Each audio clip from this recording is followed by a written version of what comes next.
recente relato da cantora Sandy afirmando que não se acha bonita e não se sente confortável sem maquiagem trouxe visibilidade para um problema que persegue as mulheres desde a infância: a pressão estética. A busca incessante para atingir um padrão de beleza imposto por produtos culturais, revistas e programas de TV prejudica as mulheres em todas as áreas da vida, trazendo consequências para a saúde física e mental. Para entender os aspectos sociais e culturais por trás desse problema e quais são as formas de evitar os impactos, o Direto ao Ponto conversa com a psicóloga e pesquisadora Natália Marques. Eu sou a Camila Souza. Sejam bem-vindos.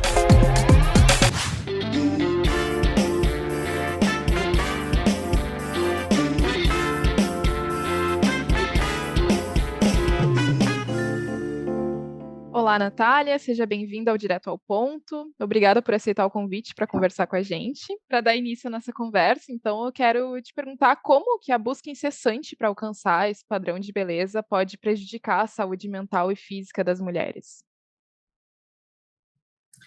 Oi, Camila, obrigada pelo convite.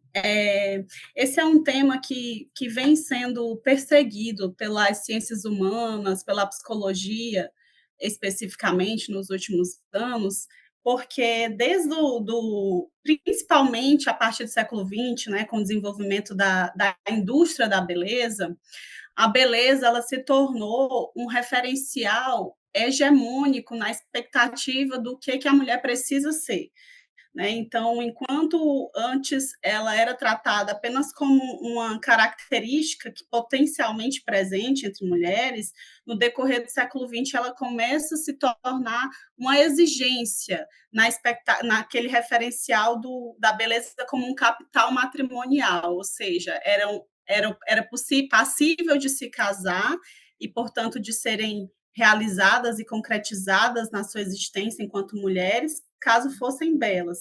E aí, com o desenvolvimento da indústria da beleza, essa exigência pela beleza vai se tornando cada vez mais acirrada, a ponto de hoje a gente dizer que a beleza já não é mais nenhuma característica, ela é quase que um dever. Então, como se toda mulher fosse exigida por ser bela.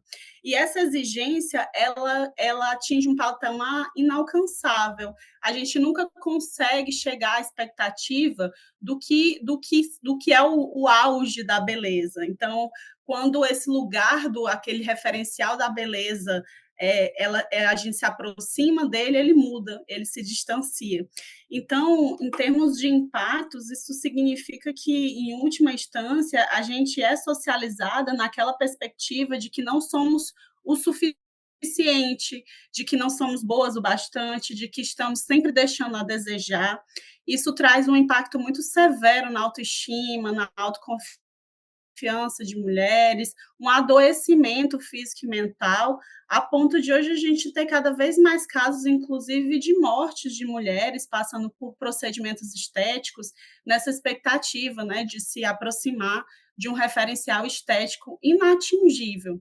E aí a gente vê as redes sociais, a indústria, as propagandas, todo um comércio, né? Então, o capitalismo ele lucra em torno dessa nossa insegurança.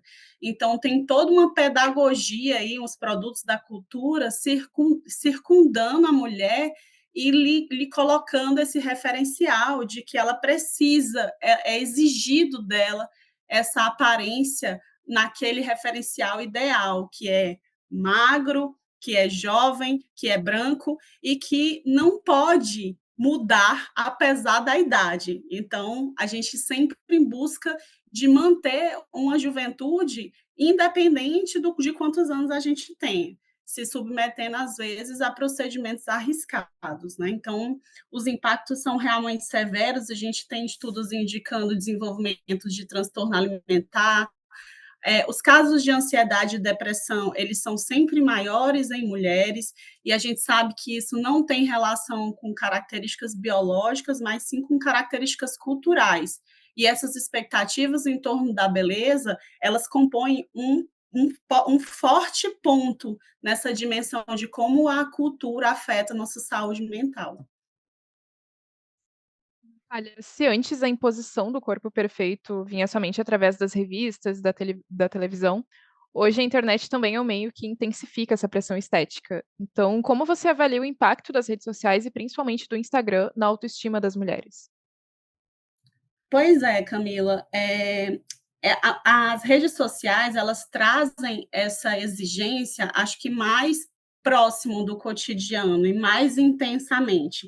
Primeiro porque essa cultura da imagem, ao mesmo tempo em que se associa com o desenvolvimento das tecnologias, ela traz uma imagem que é irreal, que na verdade não representa ninguém, né? Então, o auge do Photoshop, de todos os recursos de transformação e aprimoramento das imagens fotográficas, ela traz aquela expectativa de que existiriam essas mulheres perfeitas, a pele lisa, quase que um referencial muito próximo de uma boneca, né? Então, vem a participação aí, inclusive, da história da boneca Barbie como um elemento que vem consolidar essa indústria que nos coloca nessa perspectiva de atingir esse ideal. Então, essa cultura da imagem, de uma imagem editada e, portanto, irreal, ela chega através das redes sociais muito mais como uma pressão muito mais ostensiva, porque ela está cotidianamente ali nas nossas relações, ela está a um toque, a um clique no dispositivo na nossa mão. E todo o sistema de compensação, né, os feedbacks, eles são imediatos. Então, se você posta uma imagem, a quantidade de pessoas que vai reagir àquilo, que vai comentar, seja positivamente, seja negativamente, ela hoje, através das redes sociais, ela é muito mais amplificada em relação aos impactos que a gente teria da nossa imagem numa relação cotidiana anterior ao desenvolvimento das redes sociais. Então, a gente, antes das redes sociais, a gente tinha os álbuns de família, que a gente mostrava quando as pessoas visitavam as nossas casas, a gente tinha a nossa imagem exposta nas ruas, no convívio social cotidiano. Hoje a nossa imagem atinge milhares, às vezes, de pessoas, e com um feedback imediato, você posta e segundos depois já tem pessoas reagindo à sua imagem. Então, é como se as redes sociais, de alguma maneira, ela ampliou o impacto que a cultura tem em relação às exigências da nossa imagem. E todas as mulheres são atingidas da mesma forma pelo padrão de beleza ou os impactos variam conforme a idade? Variam, mas não apenas conforme a idade, né? Esses impactos eles variam a depender de uma série de marcadores sociais, como raça, classe. A gente sabe que a imagem ideal no nosso mundo contemporâneo ocidental é de uma mulher jovem, de uma mulher magra, de uma mulher branca, de um nível socioeconômico pelo menos, né, estável, então a classe baixa não está representada, mulheres deficientes, mulheres gordas, mulheres negras, essas mulheres elas não estão representadas nesse referencial. Então, quando esses produtos da cultura apresentam essas mulheres como as mais desejáveis, as mais validadas socialmente, aquelas em relação às quais a gente trabalha para se aproximar, então, esse impacto na autoestima, na autoconfiança, na própria identidade, ele vai ser diferente para cada uma dessas mulheres, né?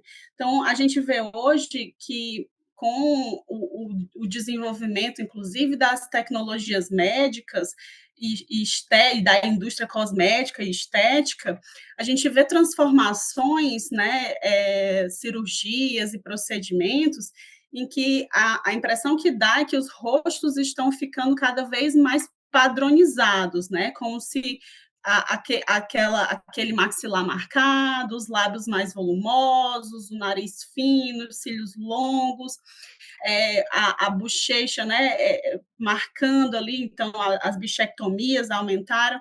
Então, a gente tem rostos ficando cada vez mais padronizados, quase que como se houvesse aí um processo de uma perda de identidade, né? Porque o nosso rosto também compõe a nossa identidade.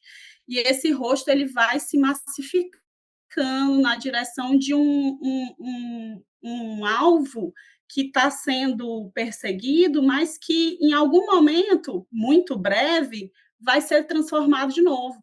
Então, é um processo incessante em que essa insegurança ela vai alimentando toda uma indústria que transforma de novo esse ideal para lucrar novamente com essas inseguranças.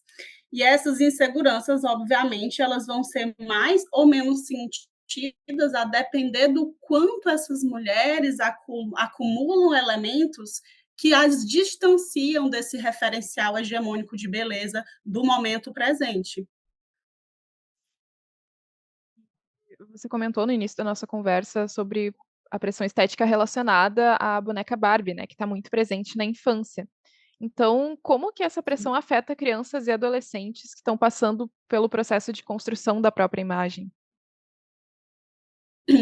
Pois é, nós mulheres somos socializadas na perspectiva de que a gente constrói a nossa identidade naquele referencial de que devemos ser cuidadoras por excelência, e que devemos ser amáveis, e que devemos ser delicadas, e que a própria existência da mulher é validada por esse papel dela de conquista e de manutenção do amor romântico. Então, nesse sentido, uma autora chamada Valesca Zannello discute o quanto a própria existência da mulher, a construção da sua identidade, da sua subjetividade, ela passa em torno dessa ideia, né, de um referencial de maternidade e de um referencial de amor romântico. E isso vem desde muito cedo, né? Então, quando a gente já nasce, o nosso primeiro brinquedo é um bebê para a gente cuidar, é uma boneca Barbie que tem todo um referencial estético, inclusive de uma mulher adulta. A gente ganha maquiagem de criança, a gente tem acessórios ainda bebê, né? A gente acaba de nascer, o nosso corpo é mutilado, porque a gente precisa usar um brinco para demarcar ali qual é o nosso sexo e, portanto, como é que a cultura deve se comportar com a gente. Então, essa história de domesticação dos corpos femininos, elas acontecem desde o nosso nascimento, talvez até desde antes do nosso nascimento, né? Quando descobrem qual é o nosso sexo e planejam todo o ambiente que vai nos receber a partir desse referencial. Então, o nosso quarto é rosinha, delicado, tem bonequinho de pelúcia delicado. Então, as crianças, elas já desde muito cedo vão sendo afetadas por esses referenciais. Esses referenciais que vão desde sempre nos ensinando que precisamos ser bonitas, delicadas, educadas, contidas. Então, essa pressão estética que vai em direção à imagem, mas não só em direção à imagem, porque também afeta os padrões de comportamento e afeta as emocionalidades, ela acontece também com crianças muito pequenas, com adolescentes, e aí, voltando para o ponto das redes sociais, a gente vê a inserção dessas meninas cada vez mais precocemente nesses aplicativos, né? As dancinhas de TikTok, e muitas vezes hipersexualizadas. Então, é uma pressão que é estética, mas não é só estética, né? É a imagem em torno daquela mulher que desde muito cedo é ensinada a se constituir no mundo como alguém que precisa ser desejável por um homem, a ponto de, às vezes, hipersexualizar crianças.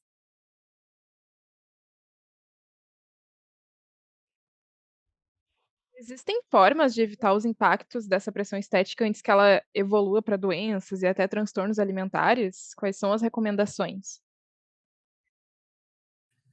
É, existem, né? Mas quando a gente está falando dessa pressão estética, a gente está falando de uma estrutura social muito ampla. E aí, nenhum movimento individual é capaz de suplantar uma força como essa, assim, proveniente de uma estrutura que é cultural e que se replica em muitas dimensões da cultura, se replica em muitas agências da nossa cultura. A gente está falando da mídia, da publicidade, a gente está falando do jornalismo, a gente está falando da ciência, a gente está falando da medicina, da cultura, né? A gente está falando da arte, então são todos os subprodutos que a humanidade desenvolve que estão marcados por esses referenciais que são patriarcais. Então, dificilmente um movimento individual vai conseguir evitar os impactos desses processos que são culturais. Eu acredito muito no movimento de grupos, né, nos movimentos coletivos. E aí, nesse sentido, a importância da gente discutir essas pautas no âmbito político, a importância da gente pensar, né, em processos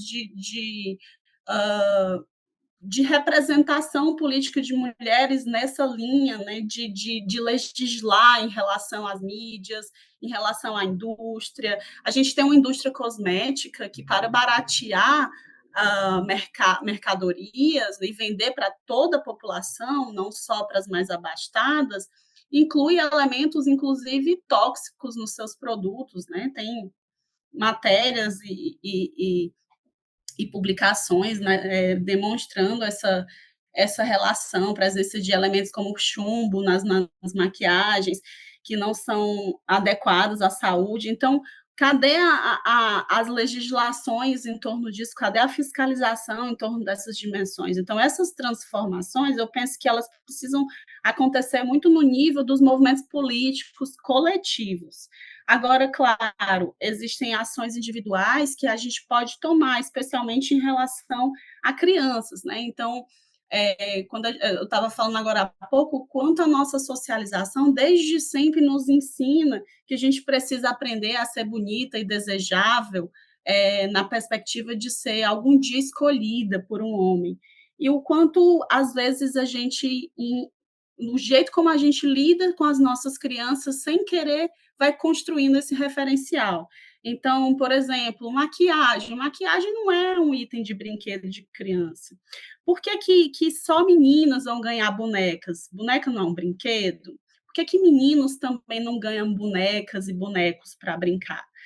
Por que as coisas dos meninos precisam ser coisas que vão no referencial de destruição, é soldado, é herói que está ali para guerrear, enquanto a menina é a coisa do referencial da domesticidade, é a panelinha, é o neném para colocar para brincar. Então, essas transformações, inclusive nas pequenas unidades, como as unidades familiares, nesse convívio cotidiano, de alguma maneira pode nos ajudar a diminuir os impactos dessas práticas culturais no desenvolvimento da sociabilidade e da subjetividade das crianças de hoje.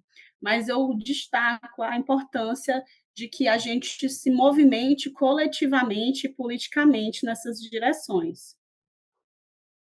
Natália, além desses movimentos coletivos, qual a importância de relatos assim individuais de celebridades, como a Sandy fez recentemente, que ela falou que ela não consegue se ver sem maquiagem até mesmo em casa? Como que isso pode ajudar indo na contramão desses padrões de beleza, até para trazer visibilidade para o assunto? Pois é, esse relato da Sandy, ele acabou se tornando assim muito tema, porque a Sandy ela participou da nossa infância e adolescência como um elemento desse referencial ideal. A Sandy era a menina linda, educada, contida, delicada, meiga, super talentosa, super famosa. Então, como que essa pessoa que atinge supostamente todas as expectativas sociais do que é o ideal de uma mulher bonita e de uma mulher que conseguiu se realizar profissionalmente e conseguiu ser reconhecida nisso, como que essa pessoa ainda pode apresentar esse nível de insegurança em relação à própria imagem, em relação ao próprio corpo. Então, isso choca um pouco, mas eu acho que outro caso recente nos ajuda a gente a entender um pouco. que foi o caso da Ana Hickman, né, que também chocou tanto que o ex-marido agressor falava sobre a aparência dela, o quanto ele a criticava por ela estar ficando mais velha, por eventualmente ela ter ganhado um pouco mais de peso, ou por estar magra demais, e ele chamava ela inclusive de caveira. Então, quer dizer, aquela mulher que socialmente era reconhecida como o auge, foi reconhecida como uma das mulheres mais bonitas do mundo, ela também sofria essas interpelações ostensivas, eu diria até agressivas, em relação à própria imagem. Então, ninguém está imune, né? A Valesca Zanello, ela discute essa ideia com base num conceito que ela chama de prateleira do amor, que é a ideia de que nós somos socializadas nesse referencial de como produtos numa prateleira a sermos escolhidos pelo homem.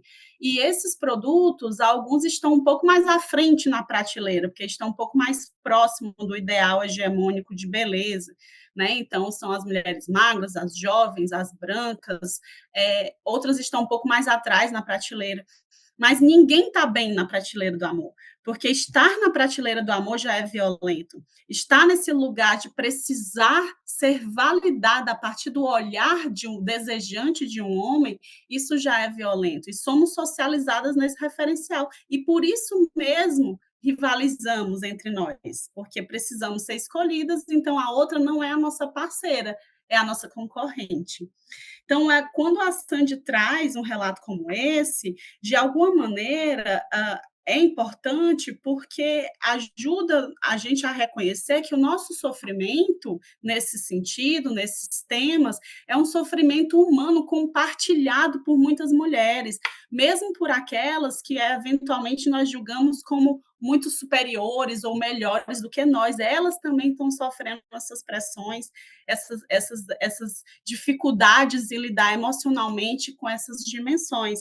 Então, traz uma dimensão de reconhecimento de que não é só a gente, de que outras mulheres participam dessa mesma experiência, que outras mulheres também sofrem com essas dimensões. E essa dimensão de reconhecimento da experiência humana compartilhada é uma das dimensões da autocompaixão. Então, a gente compartilhar esses relatos, popularizarmos essas discussões, nos reconhecermos no relato uns das outras, nos ajuda a desenvolver essa dimensão tão importante que muitas vezes não somos ensinadas a ter, que é a dimensão da autocompaixão. Sim, super importante, então, esses relatos, que eles se tornem cada vez mais presentes, né, principalmente nas redes sociais, que alcançam muita gente. Então, Natália, acho que seriam essas as minhas dúvidas. Te agradeço de novo por aceitar o convite e contribuir com a gente com esse conteúdo. Imagina, foi um prazer. Se você gostou desse episódio, confira a matéria que traz mais informações sobre pressão estética no Bela Mais, no site do Correio do Povo. Ouça também outras edições do Direto ao Ponto que estão disponíveis no site do jornal, no YouTube ou no seu aplicativo de streaming favorito. Esse episódio teve produção, roteiro e apresentação de Camila Souza e a edição de Thiago Basso. Obrigada por ter nos acompanhado e até a próxima!